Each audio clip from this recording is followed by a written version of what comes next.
Stop! You don't even know how to cut it, and it's not yours. It's grass. And by the time I'm done, it will be.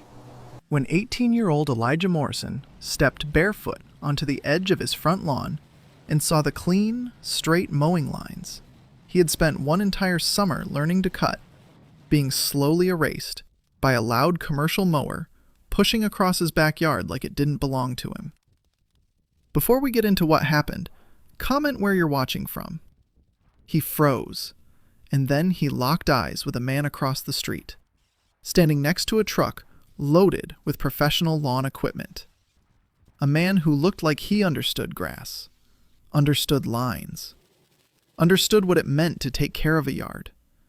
And Elijah silently mouthed, "That's not how we cut it," while being forced to watch his non-custodial father walk behind a hired crew, pointing, ordering, telling them to cut everything flat.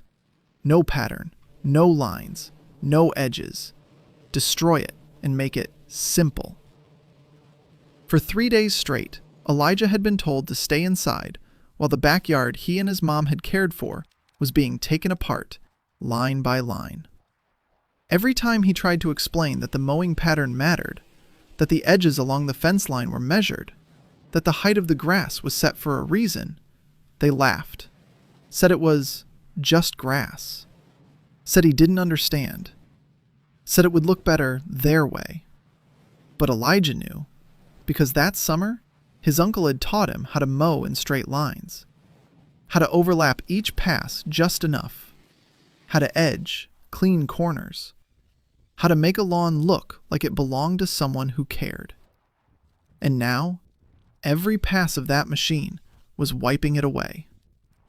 That 4-word, silent message to Vincent Caldwell, a local lawn care professional, whose truck, whose mower, whose presence had caught Elijah's attention as someone who would understand.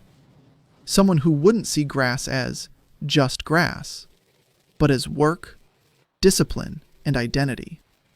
Would trigger something, not loud, not dramatic, but precise. The kind of response only someone who respected lawn care would make. The quiet suburban street that morning was filled with the sound of engines.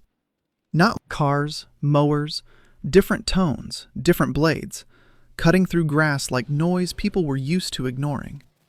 Neighbors glanced, saw a yard being cut, and assumed everything was normal. Because that's what mowing looks like from the outside.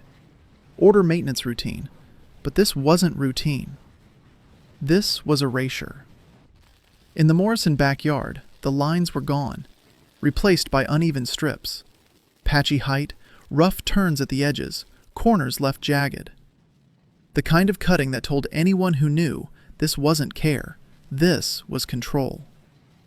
Near the curb, Vincent Caldwell stood still, one hand resting on the handle of his own mower, engine off, watching. He was 47 years old, with over 20 years in lawn care, the kind of man who could tell just by looking if a yard had been cut with intention or just run over. His boots were dusted with dry grass, his gloves tucked into his back pocket, his truck behind him lined with tools, placed exactly where they belonged. He had just finished a job 2 houses down. Perfect stripes, clean edges, sharp corners. The kind of lawn you don't rush, the kind you respect. And what he was seeing now felt wrong. Not messy, wrong. The turns were too tight, the passes didn't match. The edges were ignored, and no homeowner was standing there watching. Vincent had seen enough yards to know when the person who cared about the lawn wasn't the one controlling the mower. He looked up, and that's when he saw Elijah, standing stiff, barefoot in the grass, hands clenched. Not yelling, not stepping in, just watching, like he was losing something no one else could see. And then the boy mouthed it slowly. "That's not how we cut it."